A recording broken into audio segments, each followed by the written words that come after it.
Welcome to Lane College.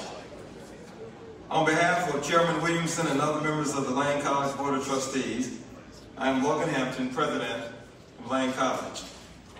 Since 1882, Lane College has transformed lives, liberated minds and souls, and celebrated excellence in Christ.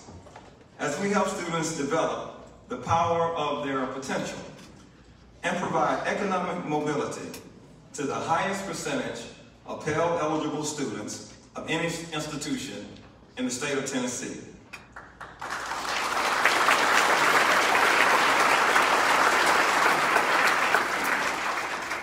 Recently, Student Loan Hero rated Lane College as the #4 private institution in the nation for reducing student loan borrowing.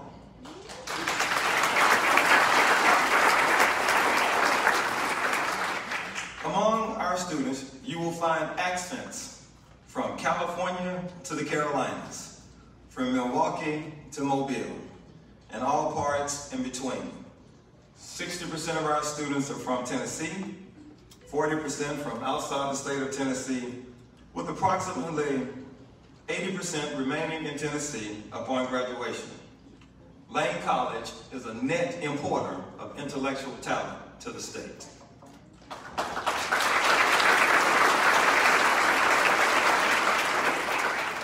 On behalf of Mayor Conger, Mayor Harris, Representative Shaw, Senator Jackson, Representative Todd, I am pleased to welcome you to Jackson, to Madison County, and West Tennessee. Now it is my pleasure to welcome Tiara Maglone, the President of the Student Government Association, to the podium to lead the Pledge of Allegiance. Would you rise?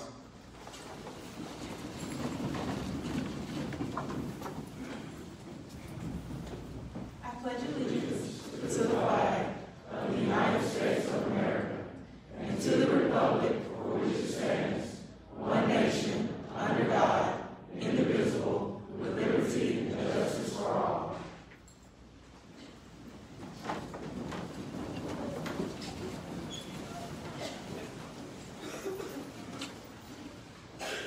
Governor Lee is a 7th-generation Tennessean and embodies the values that make this state great. He was raised in Franklin, where he still lives with his wife, Maria, on his family's farm. He's the father of 4 adult children and 7 grandchildren.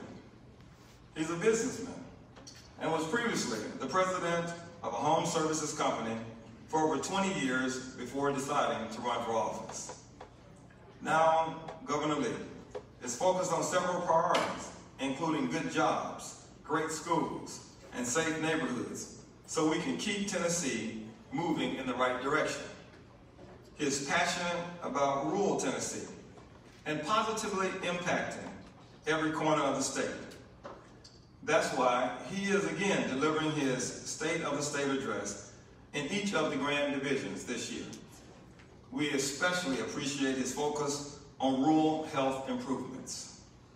Governor Lee has inspired citizens across our state to always have hope for a better community and a better Tennessee. Governor Lee has a vision for making Tennessee a leader in the nation, and under his leadership, we're moving in the right direction. It is my honor to present the governor of the great state of Tennessee, the Honorable Bill Lee.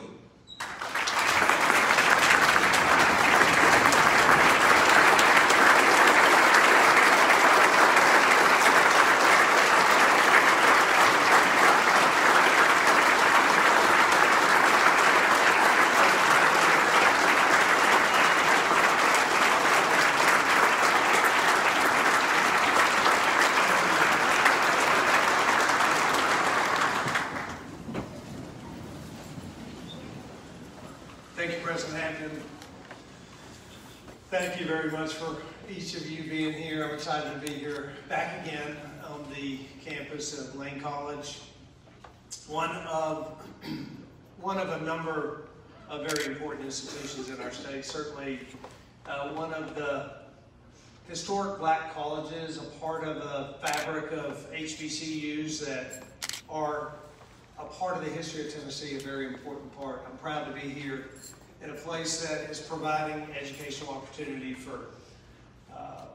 particularly for those of color and minorities in our state, but providing high quality education for Tennesseans. I'm grateful for the contributions, as Dr. Hampton said, that come right back into our state. So it's important, or at least it's exciting to me to be here during what is Black History Month.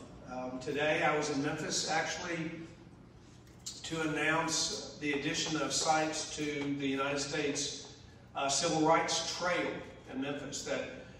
That means that Tennessee is shining a brighter light on the brave men and women who stood for civil rights and who will continue to stand for civil rights in this state, as we should, far into the future. So I'm honored, really honored to be here, and glad to be here in West Tennessee for the third of our State of the State addresses. People ask me, is it different in different places? Well, a little bit, but you're going to hear this. If you listen at Monday night and last Monday night in Nashville, you're going to hear a lot of the same thing, because as I've said, the State of the State hadn't changed a lot in a week. But it is important for me the reason we decided to go to every Grand Division is because it's important to me to be able to see face to face, and for people to hear it themselves. Many that might not have tuned in on Monday night, last Monday night, should have an opportunity to hear my vision for the state, our vision. There are many in the legislature sitting here. This is an effort, a joint effort that we work together to bring forth ideas and vision and change that will make life better for every single Tennessean. So I'm honored to be back in West Tennessee. It's been a rewarding year for me, far more rewarding than I could have imagined, to serve Tennesseans, to help make their lives better, to give them a better education, to help recruit and create good jobs, to make our state a leader in the nation. It has been honorable, a humbling experience for me. Our state also, by the way, before I get too far into this, our state has a dedicated servant with us right here tonight. It's our First Lady, Maria Lee.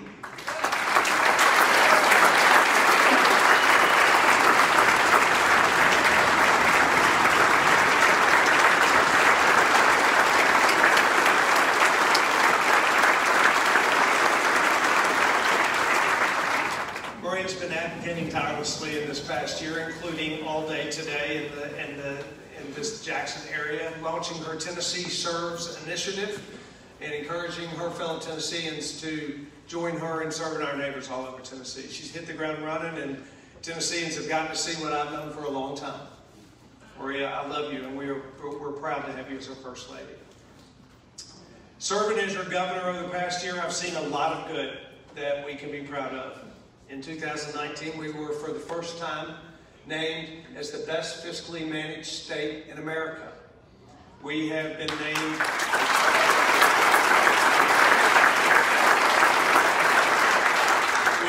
as the best business climate in America. We're #1 in the U.S. for advanced industry job growth. We're the best state for small business growth. In the past year, the state has garnered 108 project commitments to create 16,500 jobs and $3.6 billion of capital investment in Tennessee.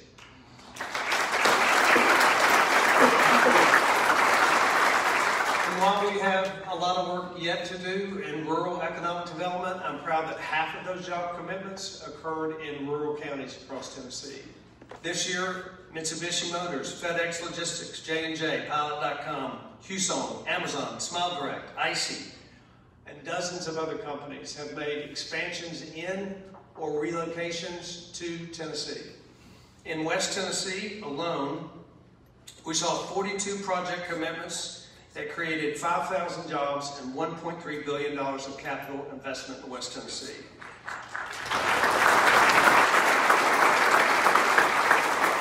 These projects came from investments by logistics firms like J&J Express, or manufacturers like Global Track Manufacturing, VF Corporation, In June, Lightning Source unveiled plans to establish a new facility in Jackson, creating 150 jobs over the next 5 years.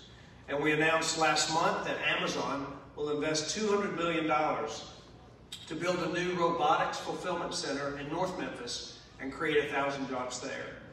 And a company synonymous with Memphis, FedEx, has unleashed 2 significant capital investments in West Tennessee this year, one at the Cargo Hub Center and one at a new headquarters for its growing subsidiary, FedEx Logistics.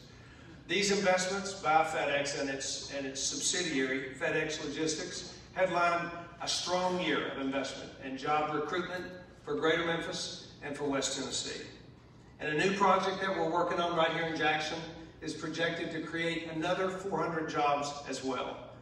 We're investing $20 million in a partnership with the City of Jackson to bring the Great Wolf Lodge here, which will create a world-class tourism destination right here in West Tennessee.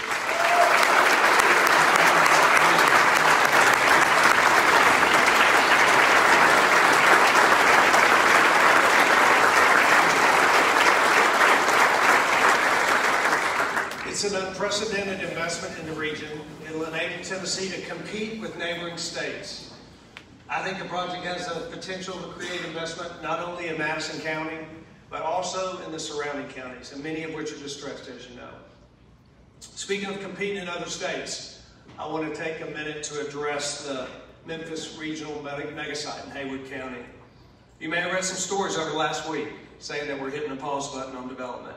But let me tell you right now, we're not pausing in our commitment to the mega site. We continue to be fully committed to funding and finding a company to come onto that site and bring more jobs into West Tennessee. Going forward, what we need to do is be more thoughtful on how we approach spending on the mega site. Rather than spending taxpayer dollars on infrastructure needs that we're guessing we might need, we'll spend those dollars on infrastructure that we know is necessary. When I came into office from the construction business myself, I wanted to know everything about the mega site. Why it had been sitting there for 15 years without a tenant, what are the assets of the mega site, what are its liabilities, and by being more thoughtful on the hows and the whens, and most importantly, the whys of how our state is committing resources, I think we can save money in the long run and find the best tenant for that site. I believe this because I have had meetings with many companies from across the globe. I know that we're the envy of many states. We're not just being noticed by our fellow states in the Southeast, but we're being noticed by states all across the country. Over the last year, I visited every county in our state for the 3rd time. Every place I went, I saw Tennesseans working to make our state better. So I've seen it with my own eyes, and the state of our state is healthy and strong. We need to work together to keep it that way.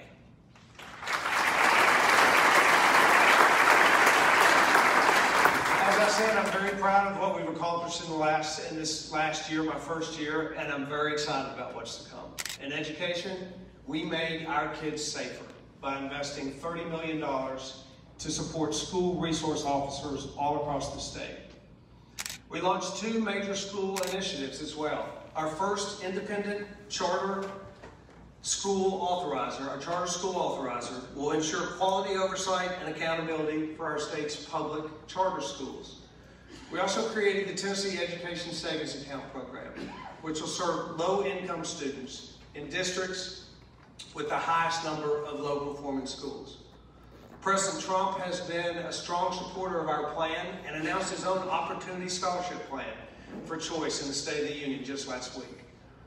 Disruption is hard, and it's sometimes controversial, but we cannot expect extraordinarily different outcomes if we don't have extraordinarily different inputs. So I am proud of these initiatives, and I'm looking forward to their success. But that said, the vast majority of our students are educated in traditional public schools, and that is where our efforts must remain focused. Through my travels this year, I went to dozens of schools from one end of the state to the other. And I always learn something when I visit with students, but when I visit with teachers, I'm inspired. You know, we work hard to develop student-centered policies in this state, but out there in the classrooms is where it really happens. We make law all around education, but teachers make it happen. And no teacher that I know does it only for the pay, but you and I both know that a worker is worthy of their pay. Teaching is a calling. And we know that it's passion that brings teachers to the classroom, but we also know that our teachers deserve to be paid more for the important work that they do. Last year, we invested more than $70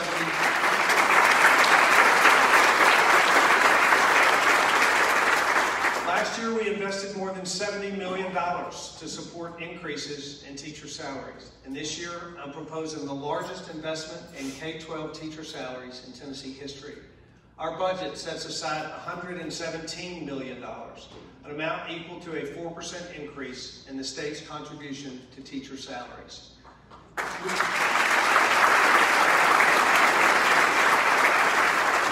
We need to work harder also to make teaching a more attractive profession for young people. We know that our new teacher numbers are dropping. And as our economy becomes more competitive for jobs, investing in workforce that includes developing the next generation of educators is crucial. Over the next 2 years, I'm recommending that we move the minimum salary schedule for teachers from $36,000 to $40,000 so that no teacher in Tennessee will be making more than $40,000 a year.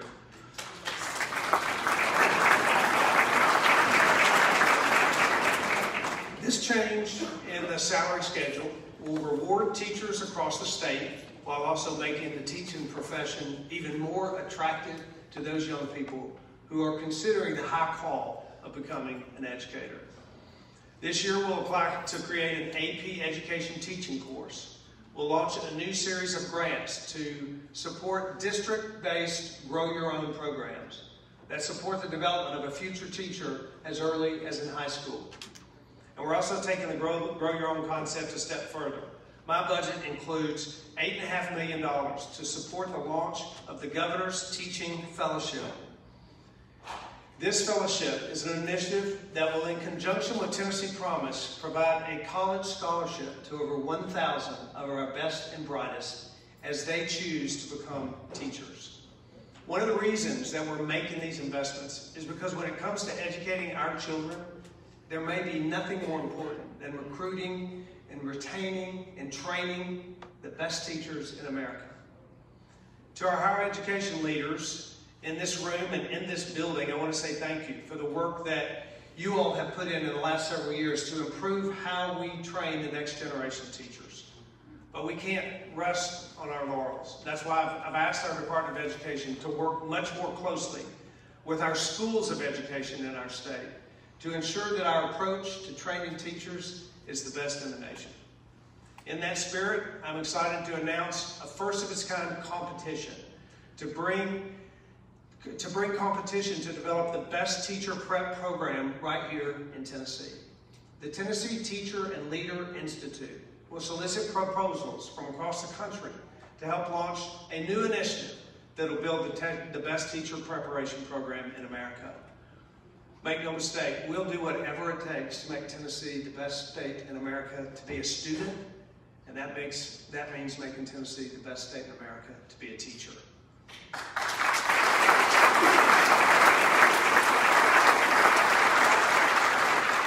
That means better pay, as we've said, but it also means better training, better professional support so our teachers can perform at the top of their trade.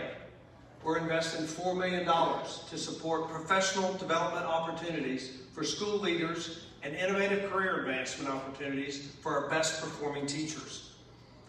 One thing we hear from those teachers is that a lot of students arrive at school with a host of personal and family issues that a teacher in the classroom just doesn't have the bandwidth to handle. It creates a nightmare for a teacher. When a student is struggling, they can either stop the learning process for everyone else in the classroom to help that one student, or they can choose to ignore that student's needs. Our mental health challenges in our school are not just anecdotal. The data supports our concerns. 1 in 5 children has a mental health diagnosis in a given year. And over 60% of children who receive mental health services do so in school. The youth suicide rate has increased 56% in the last 10 years, making it the second leading cause of death among young people aged 10 to 24. Scores of teachers and principals and our education commissioner have pleaded for reinforcements from the state to help schools tackle mental health and other challenges that students bring with them into the classroom. That helps on the way. First, we're going to expand our outreach capacity of our Department of Mental Health, growing our school-based behavioral health liaison program from 36 counties to all 95 counties. Secondly, I'm proposing the creation of a new reserve, a K-12 mental health trust fund of $250 million in one-time dollars to support the growth and placement of mental health support services at our most at-risk schools. We'll seek private donations to grow that fund over time and use the earnings to make investments for years to come in mental health for our students. It is our expectation that Tennessee will lead the nation in bringing mental health support to our teachers and to our students, and we are very proud of that.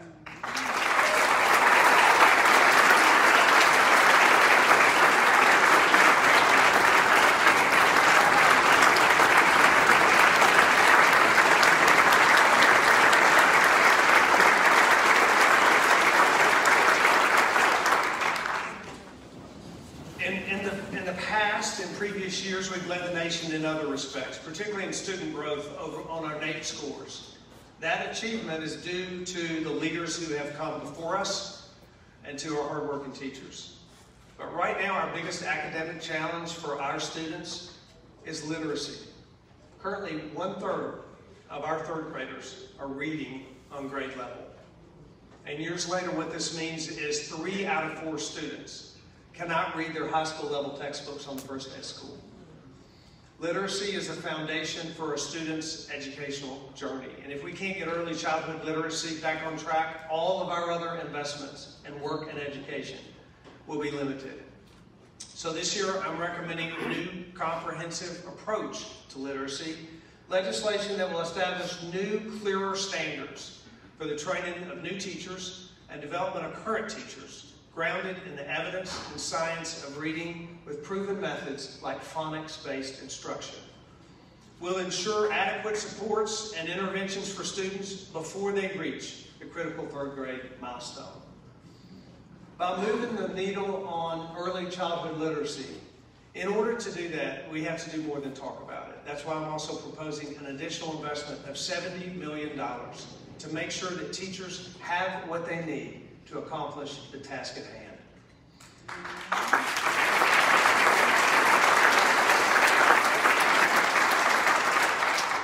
It will be a partnership with districts that will include improved materials, ongoing professional development, high-quality instructional tools for teachers in the classroom.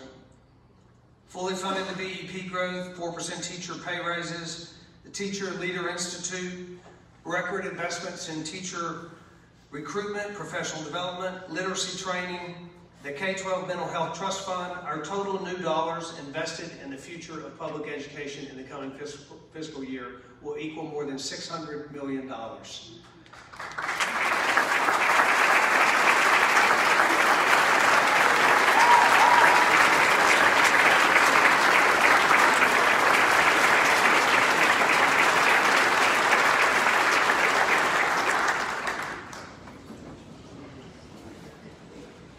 And certainly a major investment in public education. So if someone tells you that the state's not supporting public education, they're not telling you the truth. And we're making these investments and these changes because we want our public schools to be excellent. And how do we know if we're succeeding? On the one hand, Tennessee moved up 9 places on the NAEP in our best performing area of math. And we have avoided the national trend of backsliding on past gains like many states. But on the other hand, the true measure of a successful education system is a cohort of high school students who are well prepared to be productive citizens, whether they choose a career or whether they choose college. To me, education isn't just about a test score. Assessments are valuable and they're useful tools, but if the adults in the education system are doing their job correctly, they won't just see academic statistics improve, but they'll see improvement in the most important stat of all, and that is that our students are prepared to become productive citizens. Whether that's entering the workforce, attending college, or earning a high-quality industry certification. This year we placed special emphasis on career readiness, and I'm proud of the GIVE Act and the GIVE Grant that gave us the opportunity to give $25 million to schools across our state who are helping young adults earn industry certification earlier than ever before. And I'm especially proud that we administered a GIVE Grant that was designed specifically to meet the demand for nurses in rural West Tennessee. Through a $1 million investment in Dyersburg State Community College, we're able to address the shortage of nurses in the area and help students create a pathway between dual enrollment and a higher education degree. We also invested nearly $1 million in TCAT Jackson to enhance the Jackson-Madison County Manufacturing Alliance educational pathway from high school dual enrollment to degrees in engineering. And this collaboration between the local industry through K-12 education and higher education is exactly the kind of program that creates locally based workforce development equipped to meet the immediate workforce needs of the area. I also had the opportunity to visit with students in the LOOP program right here in Jackson, working at Stanley Black & Decker. This remarkable, innovative, out-of-the-box approach to education is what we need to see all across the state. And I'm glad that we're seeing it thriving in multiple businesses right here in this region.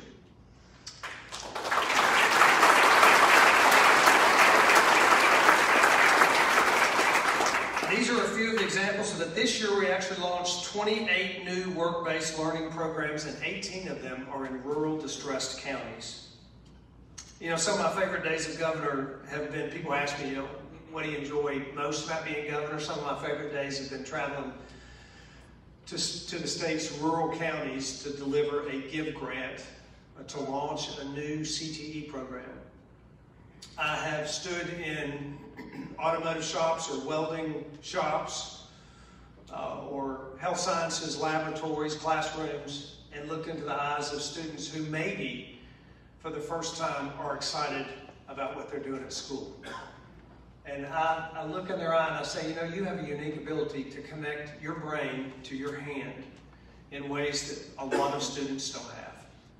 I tell them, we need your skills, and your communities need your skills. And if they're in a rural county, I say, you need to stay in your rural county and build it. Put those gifts to work in your own backyard. We need you.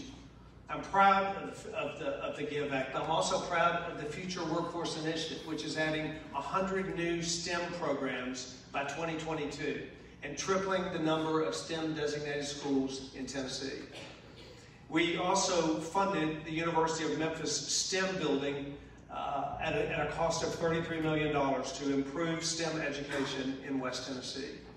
For the first time, state agencies who are involved in workforce development are working together to pull in the same direction, and their work is already paying off.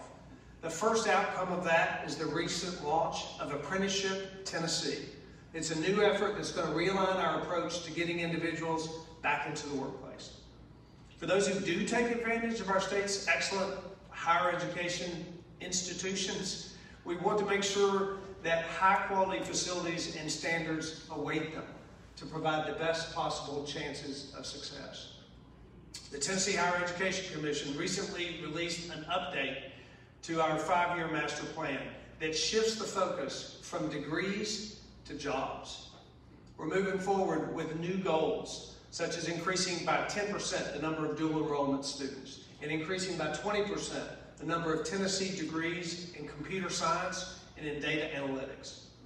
And in addition to large investments in the salary pool and our outcomes-based funding formula, I've set aside $160 million for capital improvements and $70 million for capital maintenance projects on college campuses across Tennessee.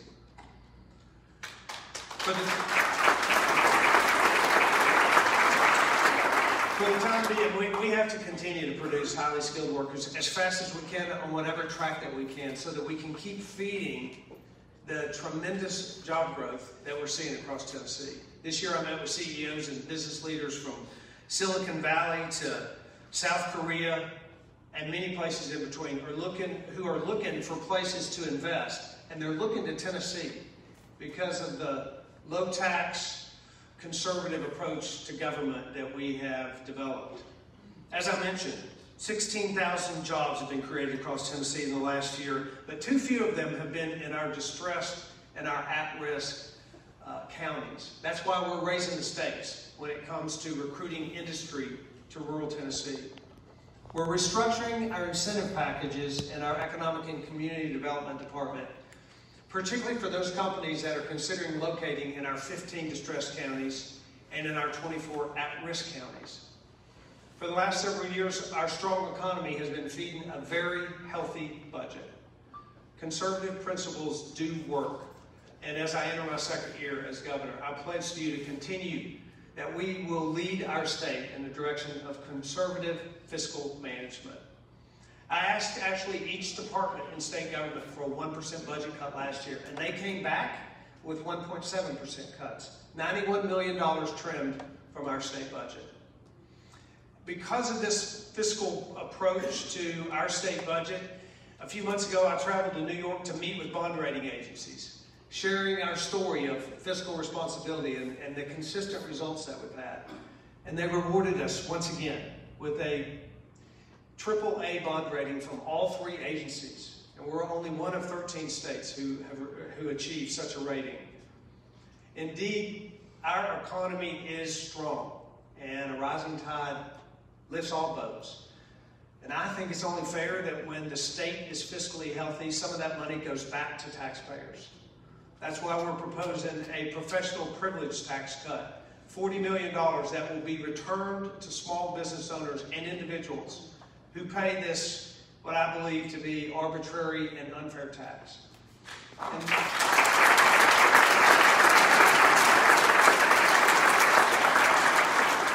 Our state is seeing strong economic times, but many of our local communities are not, and they're struggling financially. And we certainly don't want those communities to be faced with the prospect of raising local taxes.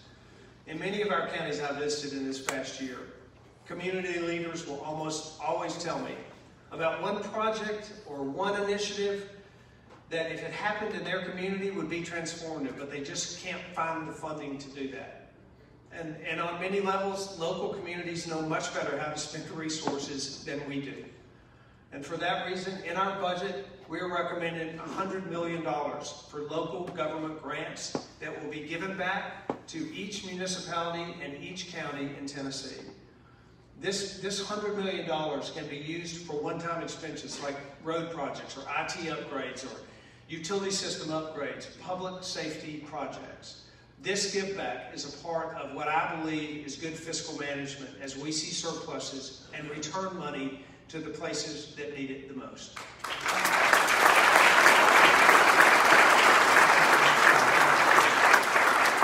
Last year, we made the largest single investment in the state's rainy day fund, bringing the total to $1.1 billion. There are very few states who have minimal debt and a growing rainy day fund. So this year we propose to make an additional $50 million investment into that fund, which is 20% more than the statutory requirement. But even as we save for a rainy day in Nashville, we know that not all parts of Tennessee are sharing in the same successes. And as you may have heard, rural Tennessee is a big priority of mine. My first executive order focused the attention of state government, all departments of state government, focused the attention on rural areas. I later gathered every member of my cabinet in rural Perry County for the first ever Governor's Rural Opportunity Summit with leaders from every one of the 15 distressed counties in our state. We invested $20 million in our first budget for broadband expansion to increase services in rural Tennessee to the areas that need it the most. And this year I'm proposing an additional $25 million investment for broadband expansion to rural Tennessee. I'm also recommending $20 million to our Rural Opportunity Fund, which is primarily designated to support Main Street development and critical infrastructure assistance in rural counties.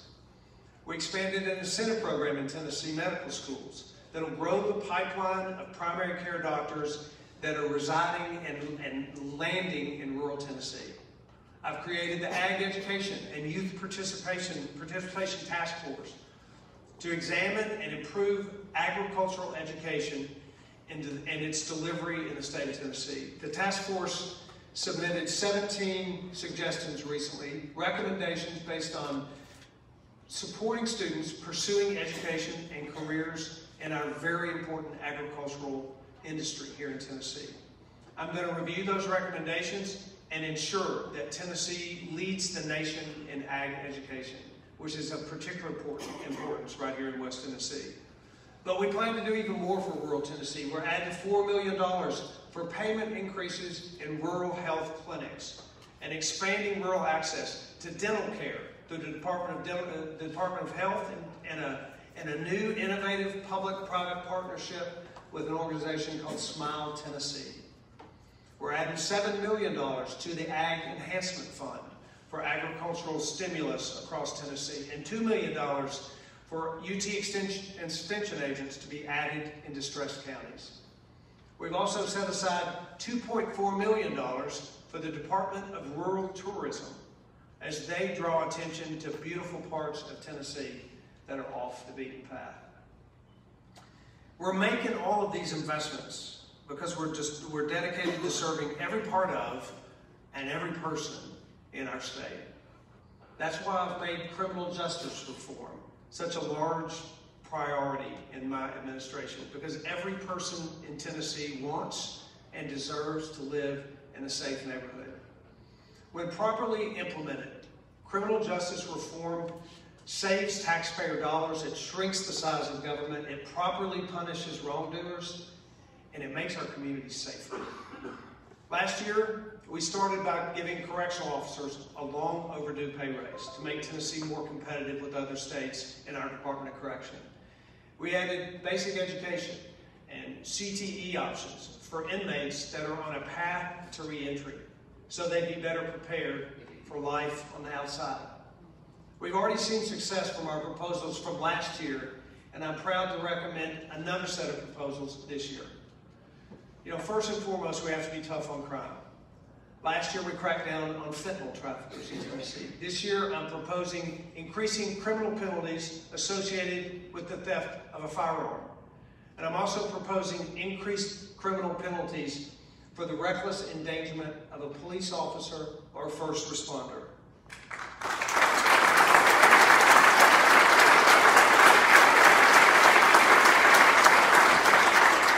But 95% of incarcerated individuals are not serving a life sentence, which means that one day they'll leave prison and they will return to a neighborhood near us.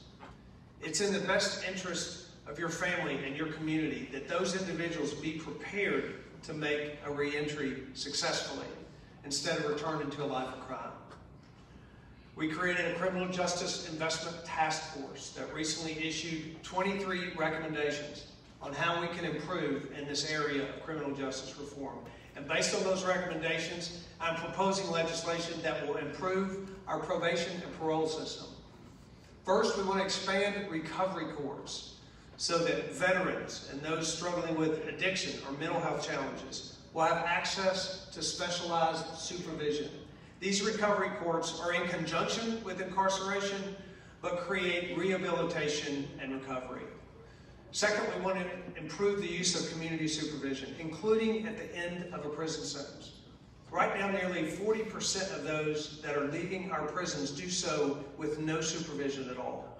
And all too often, it's those individuals that need that supervision the most, so they will not return. Third, we want to encourage those that are leaving prison to secure employment by revising the occupational licensing process and encouraging employers to hire the formerly incarcerated. We're going to draw upon evidence-based, data-proven best practices, and we're confident that the outcomes in community supervision are going to improve in the outcome of safer communities. We need to be sure that these individuals are prepared to re-enter society and not re-enter prison. Another way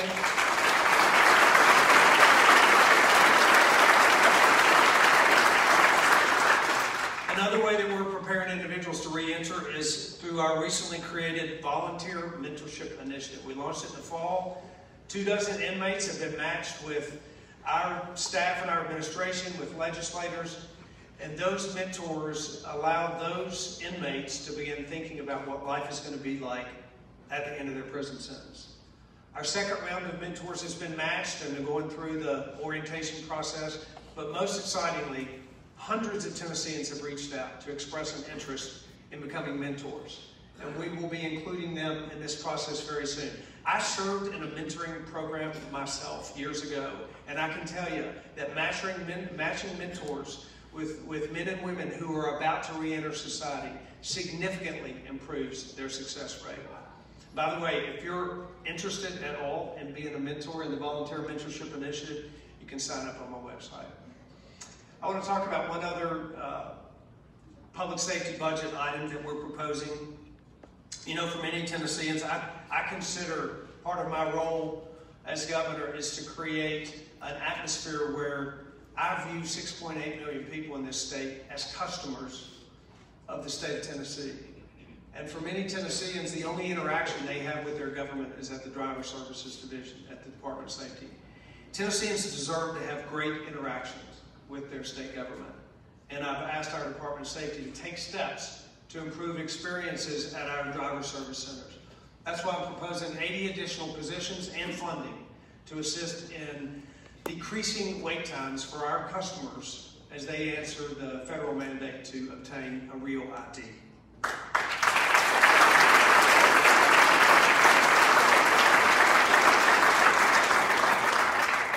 You know, another issue that impacts every person in this state is health care. Last year, we added $3.5 million to the healthcare safety net to help provide direct care primarily to uninsured adults. And this year, I'm proposing an additional $6.5 million to that safety net program. The resulting $17 million in total annual funding will be the highest of any year since its beginning in 2005. We also invested $1 million worth of recurring dollars to the Project Access program, which is going to provide specialty care for Tennessee's safety net population. Primary care is one thing, but specialty care is another. And so this program will have doctors donate their specialty care services to people without insurance. It allows us to expand care in a meaningful way. And I'm pleased to announce that because of this funding, we're expanding this program for the first time into West Tennessee.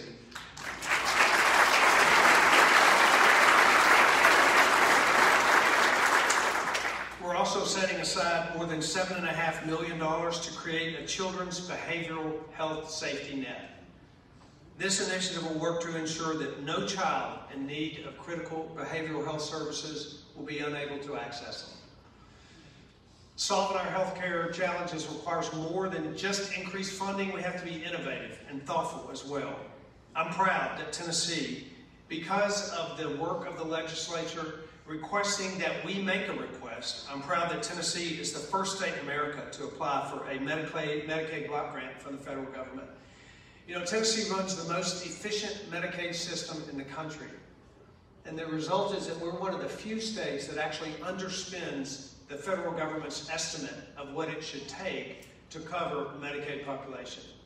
Our proposal to the federal government is that we share in those savings so that it allows us to provide more services to that population and add more people as well.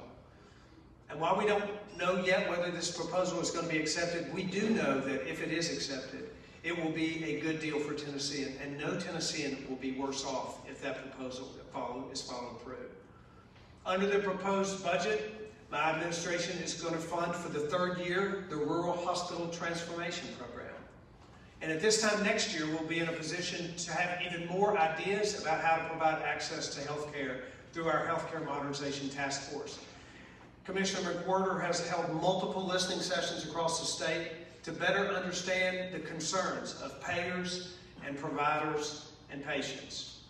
And based on that foundation, they're moving ahead to find new innovative ways how our state can better provide access to quality health care that every Tennessean can afford.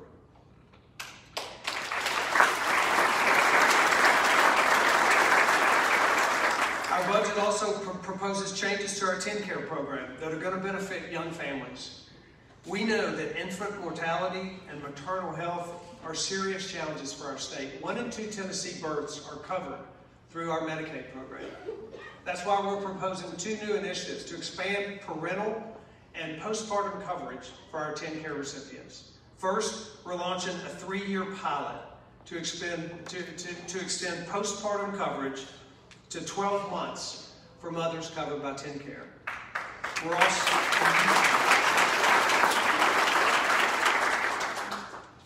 We're also expanding preventative dental services to mothers on TennCare. My proposal provides a dental and oral health benefit to pregnant women who don't currently receive dental benefits during the time of pregnancy to 60 days following. This will support improved health outcomes for both the mother and the child. Now for me, one of the most important things we can do to be pro-family in this state is to protect the rights of the most vulnerable in Tennessee. And no one is more vulnerable than the unborn. Families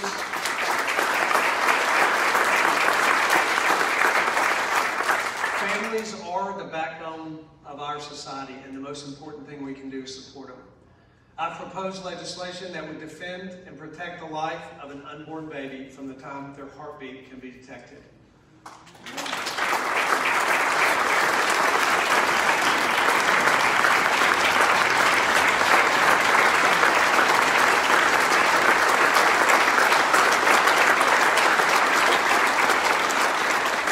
I want to share a personal story that for me has strengthened my resolve on this, what I believe to be a very important subject. A few months ago, my son and his wife had identical twin baby girls. They were delivered months before they were due, at a time when most babies their size would still be in their mother's womb. When I walked into the neonatal intensive care unit and stared at wonder at my granddaughter, a 1 pound, 5 ounce baby girl, with tubes and cords and monitors fighting for her life, as I watched little Annie, I was reminded once again that every life is precious and that we will support precious life and support pro-life policy in this state because everything precious.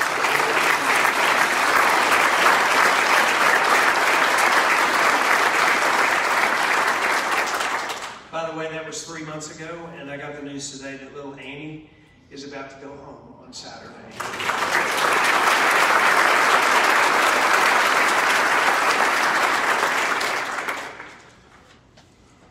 As we conclude tonight, let's be reminded that we are each blessed to call this great state home. This year is actually a very special year in Tennessee because 100 years ago, our state played a pivotal role in our nation's history. On August 18, 1920, the Tennessee General Assembly voted to approve the 19th Amendment to the United States Constitution, which enshrined for women the constitutional right to vote.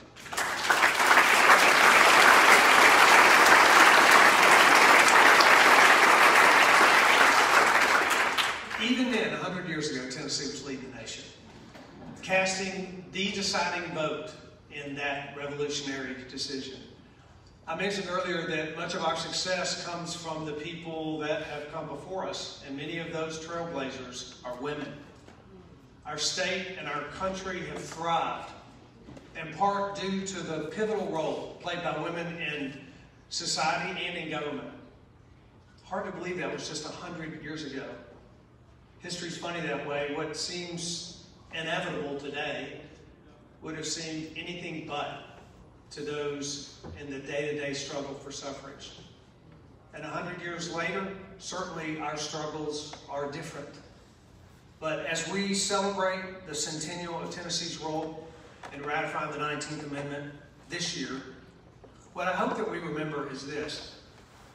The long arc of history remembers fondly when leaders do the right thing, especially when it's hard, and especially when the politics of the day don't offer any rewards.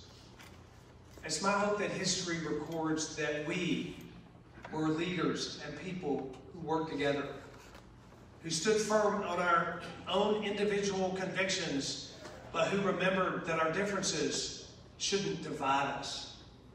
Rather, they should challenge us to take the higher, more difficult road of understanding, of respect, and of common purpose.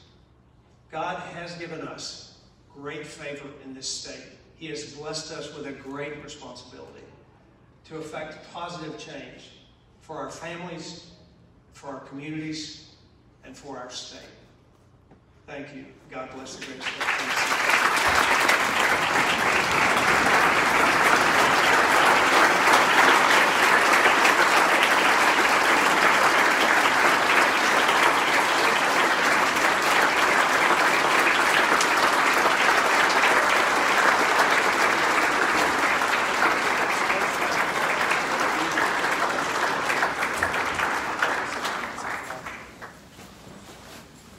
Again, let me thank you all again for choosing to be here tonight for the Governor's State of the State address. The Governor will hold a brief press conference and then will join you momentarily at the meet and greet just beyond these doors outside the Jacoby Jones lab in the foyer of the Academic Center. There will be Lane Scholars who will direct you to the reception. Again, thank you and have a great evening.